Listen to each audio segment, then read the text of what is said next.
Welcome my dear students, मैं सुनील कुमार इस class में आप सब लोगों का स्वागत करता हूं। आज की क्लास स्टार्ट करने से पहले एक जनरल रिकैप लेते हैं। हमने लास्ट क्लासेस में जितनी भी प्रिवेलिंग विंड्स हैं अर्थात सनातनी पवनें, स्थायी पवनें जैसे कि व्यापारिक पवनें, पछुआ पवनें और ध्रुवीय पूर्वा इत्यादि की चर्चा की। आज की क्लास हमारी किस चीज़ पर आधारित होगी? पवनों के प्रकार में ही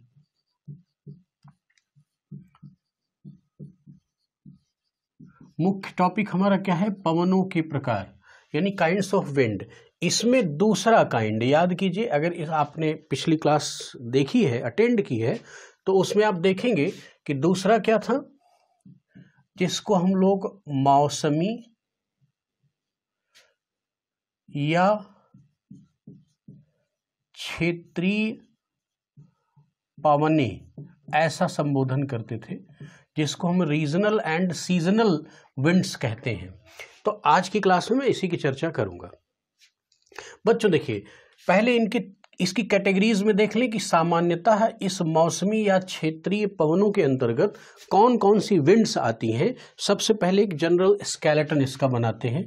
तो अगर मैं पहली बात करूं तो इसमें आपकी आती है मानसूनी पवन। क्या आएगी? मानसूनी पवनें। मानसूनी पवनें भी क्षेत्रीय या मौसमी पवनें कहलाती हैं। दूसरी क्या आएगी? घाटी समीर व पर्वत समीर, जिसको हम लोग valley breeze and mountain breeze के नाम से भी जानते हैं। और तीसरी क्या है? स्थल समीर व समुद्री समीर। इसको हम लोग लैंड ब्रीज और इसको हम लोग सी ब्रीज के नाम से जानते हैं। देखिए, कुछ विद्वान इसी कैटेगरी के अंतर्गत चौथा पॉइंट जेट स्ट्रीम्स को भी रखेंगे, लेकिन कई सोर्सेस में आपको जेट स्ट्रीम क्षेत्रीय या मौसमी पवनों के अंतर्गत नहीं मिलेगा, क्योंकि जेट स्ट्रीम ऊपरी वायुमंडल यानी हायर एटमॉस्फेयर पर ब्लो करने वाली विंड्स होती हैं। एक बात, इस वजह से इसमें नहीं रखा गया है। और एक कारण ये है कि वो एक निश्चित अक्षांशीय बेल्ट का भी अनुसरण करती हैं, वर्षों भर उनकी दिशा समान रहती है। इस वजह से भी जेट स्ट्रीम को हम नहीं रखते हैं। कई जगहों पर रखा मिलेगा, तो इसमें कोई बहुत बड़ा विवाद नहीं है। आप ये ध्यान रखें, क्योंकि हम लोग जेट स्ट्रीम के टॉपिक को सेपरेटली पढ़ेंगे ही। तो यहाँ पर देखते हैं। अब पहले ये तीन बातें समझ में आ गई कि ये ऐसी पवनें हैं जिनको कि हम लोग क्षेत्रीय या मौसमी पवनों के अंतर्गत रखते हैं। अब हमारा अध्ययन का मुख्य विषय क्या होगा कि इससे हम पहली पवन को उठाएंगे। पहली पवन हमारी क्या होगी? मानसूनी पवनें। अब मैं इसी की चर्चा से स्टार्ट करूंगा। इसी के करस्पॉन्डिंग आप साइड में देख सकते हैं, एक मैप ड्रॉ किया गया है। ये मानसूनी पवनों के अंडरस्टैंडिंग के इंपॉर्टेंस से ही ड्रॉ किया गया है। तो पहली चर्चा हमारी किससे होगी? मानसूनी पवनों से। तो बच्चों, पहली चीज ध्यान रखना है कि मानसून शब्द आया है अरब से।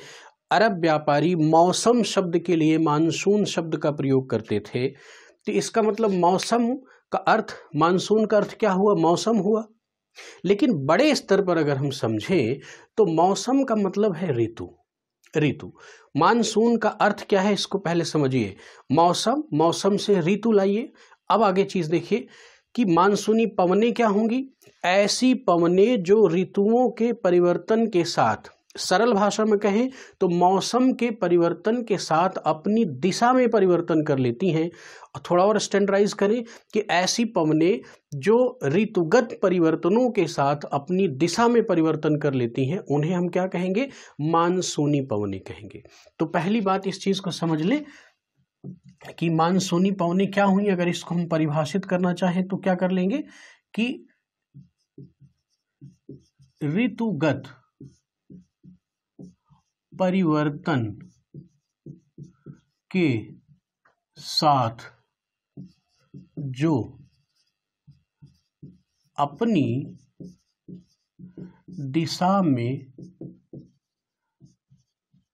परिवर्तन कर ले या उनकी दिशा में परिवर्तन हो जाता है, उन पवनों को हम लोग क्या कहते हैं? मानसूनी पवनें। अब ध्यान समझिएगा, इन मानसूनी पवनों का प्रयोग करके अरब व्यापारी अपनी जहाज़ों को सुविधानुसार व्यापार की ओर ले जाते थे, एक स्थान से दूसरे स्थान। तो ये नाम मानसूनी शब्द दिया गया है अरब व्यापारियों का ही।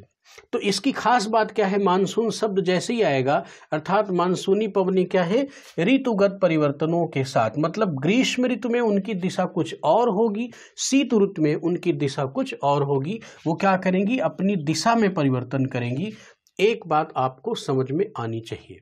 अभी देखिए, इस मैप से चीज़ों को मैं स्पष्ट करूंगा। अब दूसरी महत्वपूर्ण बात को आप ये समझिए कि इसकी अवस्थिति क्या है।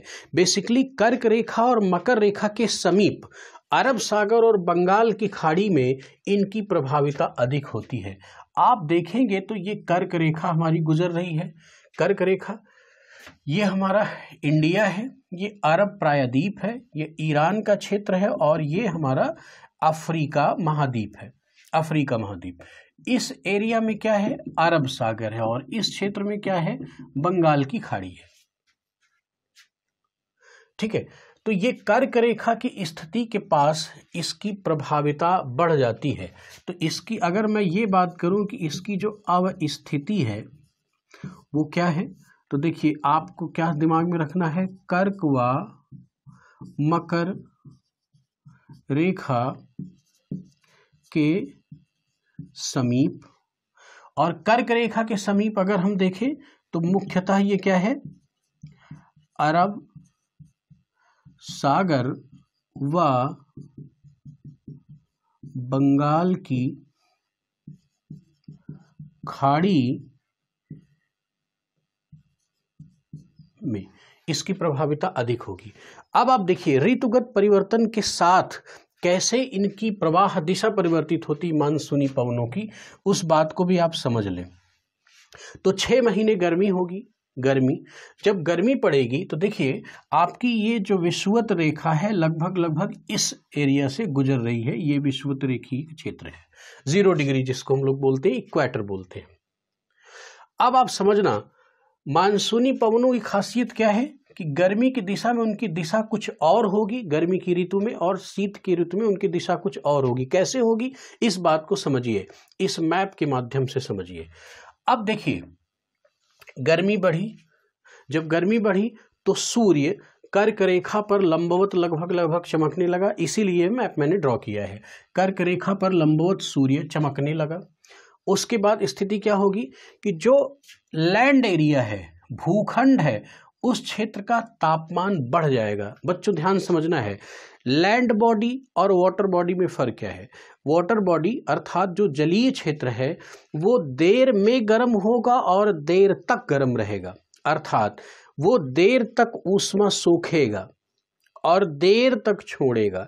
कहने का मतलब है जो जितना तीव्र अवशोषक है वो उतना ही तीव्र उत्सर्जक है। तो जितनी तीव्रता से ये लैंड क्या करेगा, गर्मी को सोखेगा, ये चट्टानें गर्म होंगी, तो मतलब तुरंत ही तापमान इस एरिया का बढ़ जाएगा। लैंड एरिया का तापमान क्या होगा, बढ़ जाएगा। जब लैंड एरिया का तापमान बढ़ जाएगा तो अब ध्यान समझना, इस जगह पर लैंड एरिया पर क्या होगा, लो प्रेशर बनेगा कि हाई प्रेशर बनेगा। लो प्रेशर बेल्ट बनेगा, लो प्रेशर बनेगा, लो प्रेशर बनेगा, लो प्रेशर बनेगा। अब देखिए गर्मी की बात मैं कर रहा हूं, क्या बात कर रहा हूं यहां पर पहले समझ लें, गड़बड़ नहीं होना है। ग्रीष्म ऋतु की क्या स्थिति बन रही है, इसी की चर्चा है मानसूनी पवनों में। ग्रीष्म ऋतु को समझना है। ग्रीष्म ऋतु में लैंड एरिया तब तो हो जाएगा, तुरंत लो प्रेशर बनेगा, और ये जो वाटर बॉडी है यानी अरब सागर और बंगाल की खाड़ी, यहाँ पर क्या बनेगा, हाई प्रेशर बनेगा। क्यों? क्योंकि जल का स्वभाव है स्थल की तुलना में देर से गर्म होने का। तो जब देर से गर्म होगा तो इसका तापमान अपेक्षाकृत लैंड बॉडी से कम होगा। जब कम होगा तो इन वाटर बॉडीज में क्या बनेगा, हाई प्रेशर बनेगा। लैंड बॉडीज में क्या बन रहा है, लो प्रेशर बनेगा। तो पवनों का प्रवाह मैंने आपको पहले की क्लास में बताया है कि हाई प्रेशर से किधर होता है, लो प्रेशर की ओर होता है। हाई प्रेशर से क्या होता है, लो प्रेशर की ओर। तो इसका मतलब समुद्री क्षेत्र से स्थलीय क्षेत्र की ओर 6 महीने इसकी दिशा रहेगी किसकी, मानसूनी पवनों की जो दिशा रहेगी 6 महीने ग्रीष्म ऋतु में, वो किधर से किधर रहेगी, समुद्र से स्थल की ओर, यानी समुद्र से स्थल की ओर। ये स्थिति कितने महीने की है, ग्रीष्म ऋतु की। अब जरा सा शीत ऋतु में आ जाइए, शीत ऋतु में क्या स्थिति बनेगी। अब देखिए, शीत ऋतु का अर्थ यह है कि सूर्य मकर रेखा में चला गया। अगर मैं उत्तरी गोलार्ध की बात करूं तो यहां पर सूर्य लंबवत नहीं होगा। जब लंबवत नहीं होगा तो टेम्परेचर कम होगा और वही शीत ऋतु है। तो शीत ऋतु की भी स्थिति क्या है कि जो जितना अच्छा अवशोषक है वो उतना ही अच्छा उत्सर्जक होता है। तो लैंड एरिया ने तुरंत गर्मी को सोखा था तो तुरंत इसने अपनी गर्मी छोड़ दिया। जब ये गर्मी छोड़ दिया तो ये वाटर बॉडी की तुलना में ये क्या होगा, अभी ज़्यादा ठंडा हो जाएगा। क्या हो जाएगा, ज़्यादा ठंडा हो जाएगा। और ये जो वाटर बॉडी का एरिया है ये क्या होगा, इसकी तुलना में, लैंड एरिया की तुलना में वाटर का टेम्परेचर थोड़ा ज़्यादा रहेगा। जब इसका टेम्परेचर ज़्यादा रहेगा शीत ऋतु में तो यहाँ पर क्या बन जाएगा, वाटर बॉडीज़ पर क्या बन जाएगा, लो प्रेशर बनेगा। और जितने भी लैंड बॉडीज़ हैं वहाँ पर क्या बन जाएगा, हाई प्रेशर बन जाएगा। क्या बन जाएगा, हाई प्रेशर बन जाएगा। तो अब देखिए, जब हाई प्रेशर बन गया तो शीत ऋतु में मानसूनी पवनों की दिशा क्या होगी, हाई प्रेशर से लो प्रेशर की ओर। क्या होगी, हाई प्रेशर से लो प्रेशर की ओर। यानी अगर यहाँ पर लो प्रेशर है तो ये क्या होगा, हाई प्रेशर से लो प्रेशर की ओर। अर्थात इसका मतलब क्या हुआ कि लैंड एरिया से किधर हुआ, समुद्री क्षेत्र की ओर, स्थलीय क्षेत्र से जलीय क्षेत्र की ओर पवन का प्रवाह होगा। इसका मतलब शीत ऋतु में जो मानसूनी पवनों की प्रवाह दिशा होगी वो क्या होगी, स्थल से समुद्र की ओर, समुद्र की ओर। अब ध्यान से सुनिए, भारतीय प्रायद्वीपीय क्षेत्र में जून के प्रथम सप्ताह में मानसून प्रवेश करता है, मानसून उठता है, मानसून की उत्पत्ति होती है। तो ये मानसून क्या है, यानी मानसूनी पवनों के प्रवाह से समुद्री आर्द्रता को समुद्री क्षेत्र से लैंड एरिया में ट्रांसफर किया जाता है। किसके द्वारा, मानसूनी पवनों के द्वारा। तो यही सिद्धांत और भी कई सारे, मोनिक्स थ्योरी, पूरी भारतीय मानसून की उत्पत्ति में मोनिक्स थ्योरी लागू होती है। लेकिन उसमें एक कैटेगरी ये भी है कि ये मानसूनी पवनें जलीय क्षेत्र की आर्द्रता को स्थलीय क्षेत्र में पहुंचाने में मदद करती हैं। तो ग्रीष्म ऋतु और शीत ऋतु में मानसूनी पवनों की दिशा क्या है ये आपने अच्छे से समझ लिया। तो मैं आपको फिर से बताऊं कि पवनों के प्रकार में दूसरी चीज हमने देखी क्या, मौसमी या क्षेत्रीय पवनें। और इसका पहला हिस्सा हमने क्या पढ़ा, मानसूनी पवनें। इसका स्क्रीनशॉट ले लीजिए और फिर से चीज़ों को समझ लीजिएगा अच्छे से। अब मानसूनी पवनों के बाद हम अगली पवन की चर्चा करेंगे, स्थल समीर और सागर समीर की हम बात करेंगे। तो देखिए, स्थल समीर और सागर समीर क्या है। जैसे मानसूनी पवनें अपनी दिशा में लगभग 6 महीने के समयांतराल में परिवर्तन कर रही हैं, उसी प्रकार से स्थल समीर और जल समीर क्या करेंगी, दैनिक रूप से अपने दिशा में परिवर्तन करेंगी, अपने स्वभाव में परिवर्तन करेंगी। तो हम लोग अब अगली जो चीज़ पढ़ेंगे इसी मौसमी या क्षेत्रीय में, इसका दूसरा हिस्सा है। और इस दूसरे हिस्से का पहला पार्ट पढ़ेंगे, क्या पढ़ेंगे, स्थल समीर। अब देखिए, इसको समझने से पहले एक बात आप समझ ले, स्थल समीर व समुद्री समीर, समीर ये शब्द आता है, मतलब land breeze and sea breeze. तो इसका अर्थ पहले समझिए। जब स्थल समीर आएगा तो इसका मतलब कि स्थल से जल की ओर, अगर मैं इधर जलीय क्षेत्र बना दूं तो स्थल से जल की ओर। और अगर समुद्री समीर की बात आ जाए तो समुद्री क्षेत्र से स्थलीय क्षेत्र की ओर पवनों का प्रवाह होगा। ये बात को पहले बहुत ध्यान समझिएगा कि स्थलीय समीर का मतलब, स्थल का मतलब कि उधर से दूसरी ओर पवन का प्रवाह हो रहा है, जो नाम दिया जाएगा उसकी ओर से। अगर समुद्री समीर की मैं बात करूं तो समुद्र से लैंड की ओर, समुद्र से लैंड की ओर, इधर देखें तो समुद्र से लैंड की ओर। अगर स्थल समीर की बात करें तो स्थल से समुद्र की ओर ये प्रवाह होगा। पहले अब इसको अपने दिमाग में बैठा लें। तो हम अगर स्थल समीर की बात करें तो थोड़ा सा 2-4 पॉइंट में स्थल समीर को पहले आप समझ लीजिए, उसके बाद तो इसकी अवस्थिति क्या होगी। इसकी अगर मैं अवस्थिति की बात करूं तो देखिए स्थल समीर और सागर समीर दोनों की अवस्थिति समुद्री क्षेत्र में ही होगी। कहां पर होगी? समुद्री तटवर्ती क्षेत्र में। तटवर्ती क्षेत्र में यानी जो कोस्टल एरिया है, किसी भी लैंड एरिया और समुद्री क्षेत्र के बीच में जो ये बॉर्डर लाइन होगी, कोस्टल एरिया होगा, इसी जगह पर स्थल समीर और सागर समीर इन दोनों की अवस्थिति होगी। तो हम ये क्या कह सकते हैं कि समुद्र तटवर्ती क्षेत्र यानी जो कोस्टल एरिया है वहां पर होगा। अगर मैं इसके समय की बात करूं, समय की बात करूं तो ये समय क्या होगा, इस समय को पहले समझते हैं। समय क्या होगा, पहले इसको कॉन्सेप्चुअली चीजों को समझ लेते हैं। एक चीज का सदैव ध्यान रखना कि ये इसका स्वभाव क्या है, इसका पवनों का जो स्वभाव है वो क्या है, दैनिक है। ये कैसी पवनें हैं, दैनिक है, यानी पर डे 24 घंटे में ही इसका स्वभाव बदलता है। लेकिन मानसूनी पवनें 6 महीने में बदल रही थी। अब आइए जरा इसी बात को फिर से समझते हैं। मैं भारत के परिप्रेक्ष्य में ही ये एग्जाम्पल आपको समझा देता हूं तो आप बेहतर ढंग से समझ लेंगे।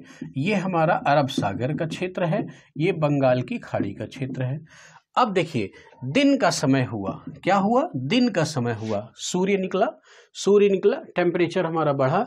जब टेम्परेचर बढ़ा तो जो स्थल खंड का क्षेत्र है, ये तुरंत, ये अच्छा अवशोषक है उष्मा का, तो ये क्या हुआ, तुरंत गर्म हो गया। जब ये तुरंत गर्म हो गया तो यहां पर क्या बना, आप बताइए मुझे, यहां पर क्या बना, लो प्रेशर बना। क्या बना, लो प्रेशर बना। ठीक है, अब जब इधर लो प्रेशर बनेगा तो समुद्री यानी जलीय क्षेत्र पर क्या बनेगा, हाई प्रेशर बनेगा। हाई प्रेशर यहां पर बनेगा, क्यों, क्योंकि ये ऊष्मा को बहुत धीरे धीरे अडॉप्ट करता है और बहुत देर तक अपने पास कंजर्व करके रखता है। तो यहां पर ये हाई प्रेशर होगा, यहां पर लो प्रेशर होगा। तो दिन की स्थिति में पवनों का प्रवाह समुद्री क्षेत्र से क्या हो जाएगा, लैंड एरिया में हो जाएगा, क्योंकि हाई प्रेशर से लो प्रेशर की ही दिशा पवन प्रवाह की होती है। लेकिन यहां पर हम बात का क्या कर रहे हैं, स्थल समीर की। स्थल समीर का मतलब स्थल से समुद्र की ओर आना। अब जरा सा देखिए, ध्यान से समझिएगा। समय आ गया रात्रि का समय आ गया। जैसे ही रात्रि का समय आया तो इसने क्या किया, जितनी तेजी से अपनी ऊष्मा को लैंड एरिया ने अडॉप्ट किया था, इसने क्या किया, उतनी ही तेजी से ऊष्मा का क्षरण कर दिया, ऊष्मा का परित्याग कर दिया। तो ये ठंडा हो गया क्षेत्र। जब ये ठंडा हो गया तो यहाँ पर क्या बन गया, हाई प्रेशर। लेकिन जल का स्वभाव है देर तक ऊष्मा को ग्रहण करके रखना, तो इसका मतलब लैंड की अपेक्षाकृत ये जो समुद्री क्षेत्र है यहाँ पर गर्मी थोड़ी बनी है, तो इसका मतलब यहाँ लो प्रेशर हो जाएगा। और ये घटना रात की है, ध्यान रखना। जब ऐसी स्थिति आ जाएगी तो स्थल की से समुद्र की ओर पवनों का प्रवाह हो जाएगा। क्या हो जाएगा, स्थल से समुद्र की ओर हो जाएगा। और यही तो स्थल समीर है, स्थल से जल की ओर, यानी स्थल खंड से यानी भूखंड से समुद्री क्षेत्र की ओर पवन का प्रवाह होगा। तो ये समय क्या है, रात्रि। अब बातें स्पष्ट हुई, यानी स्थल समीर का जो टाइम है वो क्या है, रात्रि है, ना कि दिन। ठीक है, अब इसके अगर हम प्रवाह दिशा की बात करें तो मैंने आपको बताया है कि स्थल से जल की ओर, यानी स्थल से जल अर्थात समुद्र की ओर इसकी प्रवाह दिशा होगी। अब देखिए ये कब होगा, रात्रि में। अब थोड़ा सा एक बात और समझिए कि इसका आनंद क्या है, यानी स्थल समीर और सागर समीर का आनंद क्या है। अब थोड़ी देर के लिए समझें कि ये घटना रात में घट रही है, रात में क्या हो रहा है, दिन भर टेम्परेचर अधिक रहा तो गर्मी थोड़ी महसूस हुई। अब जब रात्रि का समय आया तो पवनों को प्रवाह स्थल से जल की ओर, समुद्र की ओर हुआ। तो इसका मतलब क्या हुआ कि जो वायुमंडल में गर्मी इस स्थल क्षेत्र में थी वो क्या हुई, जल की तरफ चली गई। इसके विपरीत जब हम समुद्री समीर को देखें तो समुद्री समीर क्या करती है, दिन के समय में प्रवाहित होती है और जलीय क्षेत्र से स्थलीय क्षेत्र की ओर। तो अब देखिए, जब दिन में स्थलीय क्षेत्र में गर्मी बढ़ जाएगी तो जलीय क्षेत्र की ओर से प्रवाहित होने वाली जो समुद्री समीर है, सी ब्रीज है, वो क्या करेगी, अपने साथ ह्यूमिडिटी लेके जाएगी, आर्द्रता लेके जाएगी और इस लैंड एरिया के गर्म मौसम को टेम्परेट कर देगी। यस, यही प्रभाव होता है। तो इसका मतलब स्थल समीर और जल समीर यानी सी ब्रीज का जो प्रभाव है वो क्या है कि कोस्टल एरिया में टेम्परेट वेदर कंडीशन बनी रहती है, बिल्कुल समकारी मौसम बना रहता है समुद्री क्षेत्र में। इसीलिए गोवा और महाराष्ट्र के तटवर्ती क्षेत्रों में, मुंबई वगैरह में मौसम बड़ा ही सम है, न ज़्यादा गर्मी है न ज़्यादा ठंडी है। ऐसे ही इसके पीछे कारण सी ब्रीज और लैंड ब्रीज का है। अब अगर हम दूसरी बात इसमें देखें, स्थल समीर के बजाय समुद्री समीर, तो समुद्री समीर की स्थिति क्या होगी, अगर मैं इसकी अवस्थिति की बात करूं तो बिल्कुल सेम होगा। ये भी समुद्र का तटवर्ती क्षेत्र, इसमें कोई परिवर्तन नहीं, ये भी तटवर्ती क्षेत्र में ही होगा। अगर मैं इसके समय की बात करूं तो समुद्री समीर का समय क्या होगा, समुद्री समीर का मतलब समुद्र से लैंड की ओर यानी जल से स्थल की ओर। तो इसका मतलब ये घटना कब घटेगी भाई, अभी मैंने आपको समझाया है, ये घटना घटेगी दिन में। समुद्री समीर की का जो समय है वो क्या होगा, दिन में होगा, ठीक है। और इसका भी स्वभाव क्या होगा, ये भी दैनिक होगा, यानी एक दिन में ही इसका परिवर्तन होता रहेगा, ठीक है। तो ये सागर समीर और स्थल समीर की अवस्थिति हुई। फिर से इस चीज को मुझे समझाने की जरूरत नहीं है, आप लोगों ने बहुत अच्छे से समझ लिया होगा, मेरा विश्वास है। अब एक बात समझ ले, दो पॉइंट्स को मैं आपके सामने नोट करवा देता हूं। पहली चीज जान ले कि इसका स्वभाव क्या होता है, दैनिक होता है। दूसरी एक लाइन आप नोट कर लीजिए, मैं यहां पर लिख दे रहा हूं कि स्थल समीर और समुद्री समीर तटवर्ती क्षेत्रों पर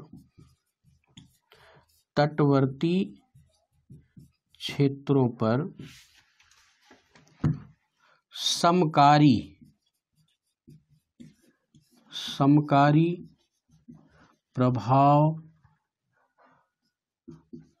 छोड़ते, इस चीज को ध्यान रखें, समकारी प्रभाव छोड़ते हैं। इसी वजह से तटवर्ती क्षेत्र पर न ज्यादा गर्मी होती है न ज्यादा ठंडी होती है और मौसम क्या होता है, टेम्परेट बना रहता है।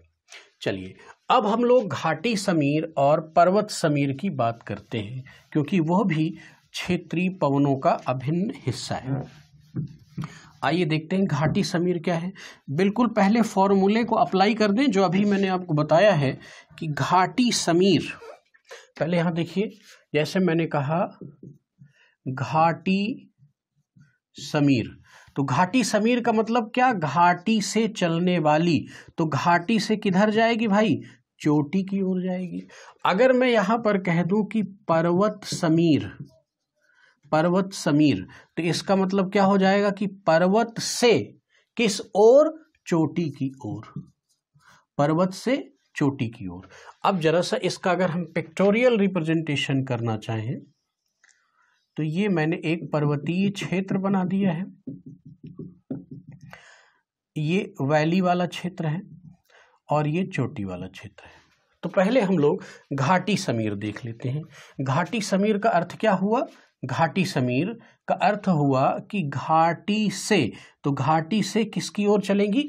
चोटी की ओर। तो घाटी से चोटी की ओर जब ये प्रवाहित होंगी तो पहली बात समझिए कि चोटी के क्षेत्र पर लो प्रेशर बनना चाहिए और घाटी वाले क्षेत्र पर क्या बनना चाहिए? हाई प्रेशर बनना चाहिए। ये स्थिति कब आएगी? इस चीज को आप समझे। ये स्थिति कब आएगी? जैसे ये दिन निकला, सूर्य चमका, और जैसे ही सूरज चाचू चमके तो इसकी ऊष्मा सबसे पहले क्या पड़ेगी? पर्वतीय चोटियों पर पड़ेगी। और पर्वतीय चोटियां क्या है? स्थलखंड का हिस्सा है। और स्थलखंड का स्वभाव क्या है कि ऊष्मा का अच्छा अवशोषक है और तुरंत क्या होगा? गर्म हो जाएगा। और ये जब क्षेत्र चोटी वाला हिस्सा तुरंत गर्म हो जाएगा तो यहां पर क्या हो जाएगा? लो प्रेशर हो जाएगा। इस चोटी वाले क्षेत्र की अपेक्षाकृत घाटी वाला क्षेत्र अभी कम गर्म होगा अपेक्षाकृत। तो इसका मतलब यहाँ पर हाई प्रेशर की स्थिति रहेगी और विंड ब्लोइंग की जो डायरेक्शन है वो क्या हो गई? घाटी से चोटी की ओर, घाटी से चोटी की ओर।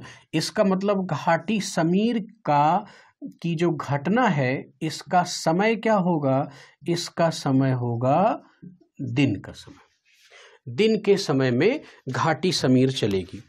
और इसका अगर मैं प्रवाह दिशा की मैं बात करूं, प्रवाह दिशा, तो इसकी प्रवाह दिशा क्या है? घाटी से चोटी की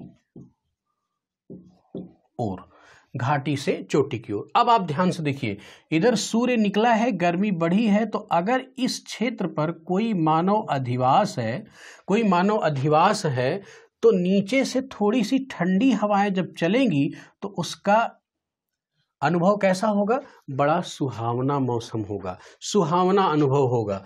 इसी वजह से पर्वतीय क्षेत्रों में घाटियों के पास, पर्वतों के ढलानों पर अधिवास बनाए जाते हैं।